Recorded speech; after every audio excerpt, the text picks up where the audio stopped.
Hello everyone, আসসালামু আলাইকুম। আপনারা সবাই কেমন আছেন? আল্লাহর রহমতে ভালো আছেন। আমিও ভালো আছি আপনাদের দোয়ায়। এই যে দেখেন আমার ক্ষুদে বাচ্চারা চলে এসেছে, তাদেরকে আজকে শাস্তি দিয়েছি।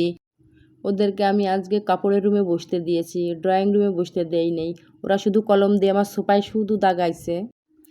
কেউ স্বীকার করে না কে দাগাইছে। এই জন্যই বললাম যে আজকে ওই ঘরেই থাকো তোমরা।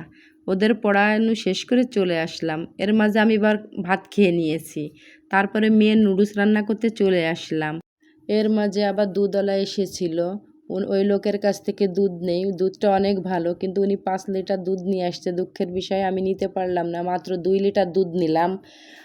কারণ হচ্ছে কুরবানি চলে আসছে, দুধ 5 লিটার খেয়ে পারবে না মেয়ে। আমি খাই না, আমার একটু সমস্যা আছে। আমাদের কুরবানির গরু কিনা হয়ে গিয়েছে আলহামদুলিল্লাহ। 1,37,000 টাকা নিয়েছে।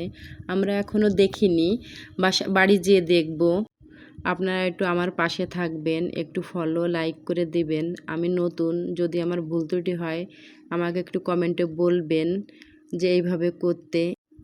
এর মাঝে আমার কাস্টমার ভাবিরা আসছে। এক আন্টি 4টা চাদরের গজ নিল। এই চাদরটা অনেক সুন্দর, আসলে খুলে দেখিনি তো। ওইখান থেকে চলে এসে দুপুরের রান্না করব। আজকে হচ্ছে মিষ্টি কুমড়া দিয়ে মাছ রান্না করব। কুমড়োর সঙ্গে পেরে দিচ্ছি না বলে, অনেক শক্ত, কুমড়োটা অনেক পেকে গিয়েছে। আজকে স্বাস্থ্যকর একটা সবজি দেখাচ্ছি, দেখেন। থানকুনির পাতা কিনে নিয়ে আসছি। পাতাগুলো ভালো করে বেছে নিব, বেছে নিয়ে ভালো করে পরিষ্কার করে ধুয়ে নেব যাতে ময়লা না থাকে। ব্লিন্ড করে ফেলবো। এখন তরকারিটা রান্না করব। আগে মাছটা ভাজি করে নিব। আসলে এই মাছ কি মাছ জানি না, আমার ভাবি দিয়েছে, পুকুর থেকে মারা মাছ। আমি হচ্ছে ঘেরের মাছ খাই না। ভাবি যেহেতু জানে, এই জন্য ভাইয়ের কাছে মাছটা পাঠিয়ে দিয়েছে। তাই আজকে আমি রান্না করে খাবো। অনেকে বলে কড়াই থেকে মাছ উঠতে চায় না।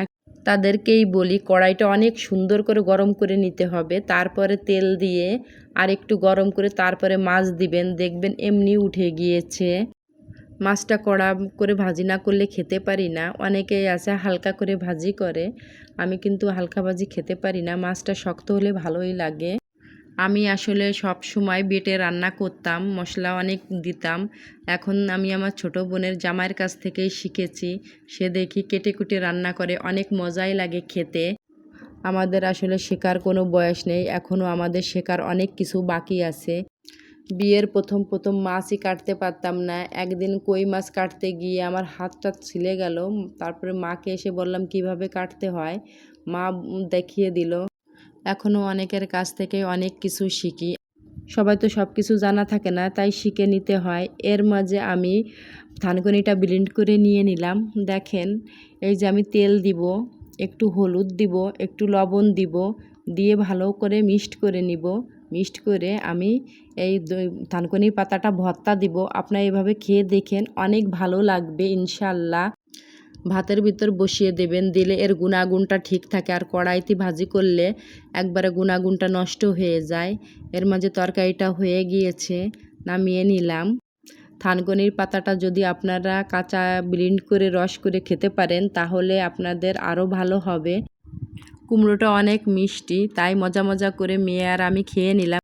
আজকের ভিডিওটা এখানেই শেষ করছি। আপনাদের যদি ভালো লেগে থাকে অবশ্যই আমার পাশে থাকবেন, লাইক ফলো সাবস্ক্রাইব করে দেবেন। আসসালামু আলাইকুম, ভালো থাকবেন, আল্লাহ হাফেজ।